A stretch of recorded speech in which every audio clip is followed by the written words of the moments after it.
Hi hello வணக்கங்க. இப்போ ஒரு குட்டி மீன் விளாக் பார்த்துடலாமா? இன்றைக்கி காலையில் வீடியோவில் வந்து வெட்டி முறிச்சாங்க கறின்னு சொல்லியிருப்பேன். அது எப்படி வைக்கிறதுங்கிறத குட்டி மீன் விளாக் பார்த்துடலாங்க.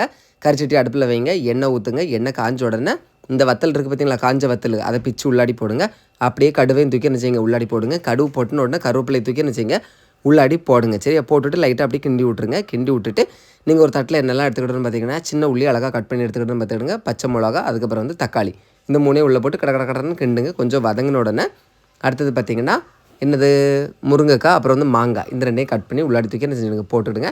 நான் பழக்க தோசத்தில் எல்லாத்தையும் தூக்கி உள்ளே போட்ட பார்த்துடுங்க. ஆனால் நம்மளுக்கு ஒரு பழக்கம் இருக்குது பற்றிங்களா, ஒரு துண்டு மாங்காய் எடுத்து கொஞ்சம் உப்பில் முக்கி சாப்பிட்டா தான் நம்மளுக்கு நிம்மதி பார்த்துடுங்க. அப்படி நானும் சாப்பிட்டு உங்களுக்கு அந்த பழக்கம் இருக்குன்னா மறக்காமல் கமெண்ட் சொல்லுங்கள். கொஞ்சம் வதங்கின உடனே பார்த்திங்கன்னா தேவையான அளவு புளியை கரைச்சி என்ன செய்யிடுங்க, உள்ளாடி ஊற்றிக்கிடுங்க. ஊற்றிட்டு நல்லா தீ போட்டு நல்லா கொதிக்க விட்ருங்க. அப்படியே முருங்கைக்காய் எல்லாமே நல்லா வெந்தரம் பார்த்துக்கிடுங்க. வெந்த உடனே என்ன போடணும் அப்படின்னு பார்த்தீங்கன்னா, வத்தல் தூள், மல்லித்தூள், மஞ்சள் பொடி, இந்த 3 உள்ளே போடுங்க. தேவையான அளவுக்கு உப்பு தூக்கி என்ன செய்யுங்க, உள்ளாடி போடுங்க. போட்டுட்டு தேங்காய் அடித்து அதையும் போடணும் பார்த்துக்கிடுங்க. ஓகேவா? இந்த தேங்காய் அடிக்கும்போது அது கூட என்னெல்லாம் போடுவோம், சீரகம், அப்புறம் பார்த்திங்கன்னா சின்ன உள்ளி தான். சரியா? அப்படியே மிக்சியில் இருக்கக்கூடியதை தண்ணி ஊற்றி கலக்கி அப்படியே உள்ளாடி ஊற்றிடுங்க. அப்படியே நல்லா கொதிக்க விட்டு எடுத்துட்டிங்க அப்படின்னா வெட்டி முறிச்சான் கறி ரெடி. ட்ரை பண்ணி பாருங்கள். பிடிச்சிருந்தா லைக் பண்ணுங்கள். தேங்க்யூ.